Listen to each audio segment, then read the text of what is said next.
पति के घर आते ही राधा ने कहा कि मेरी एक सहेली थी, वह भी बहुत दिनों से मां नहीं बन पा रही थी, तो उसने अपना इलाज करवाया।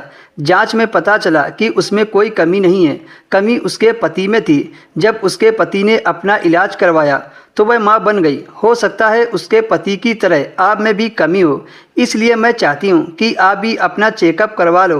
राधा की बात सुनकर गोकुल भड़क गया और बोला, मुझ में भला क्या कमी हो सकती है? मैं तो बिल्कुल ठीक हूँ, मुझ में कोई कमी नहीं है। तुम मेरी चिंता छोड़ दो, तुम अपना अच्छी तरह से इलाज करवाओ। तब राधा गोकुल को समझाते हुए बोली, मैं मानती हूँ कि आप में कोई कमी नहीं है, लेकिन तसल्ली की खातिर। राधा ने सलाह देने के ख्याल से कहा। गोकुल ने उसकी बात को बीच में ही काटते हुए कहा, नहीं राधा, तसल्ली वगैरह कुछ नहीं, मैंने कहा ना, मुझ में कोई कमी नहीं है। गोकुल ने राधा को डांटते हुए कहा। पति के भड़के मिजाज को देखकर राधा ने चुप रहना ही सही समझा।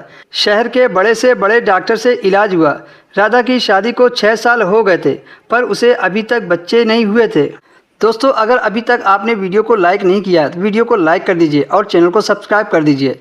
रोज रोज सास के तानों से तंग आकर वह अपना यहाँ वहाँ इलाज करवा रही थी, फिर भी उसकी कोख सूनी थी।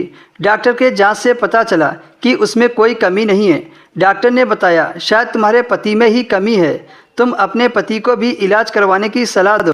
अब राधा को पूरा भरोसा हो गया था कि उसमें कोई कमी नहीं है, लेकिन गोकुल को कौन समझाए? उसे तो अपने पति के गुस्से से भी डर लगता था।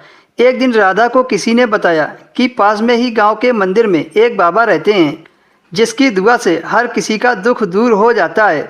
सास ने यह बात अपने बेटे गोकुल को बताई और राधा को बाबा के पास भेजने को कहा।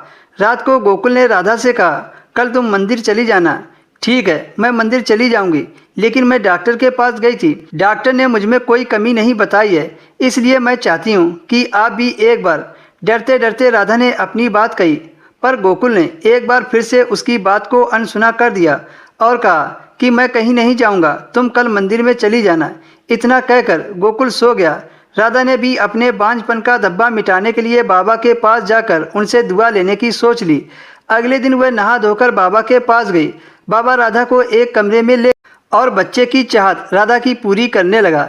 राधा भी समझ गई कि अंधविश्वासी के साथ यही होता है।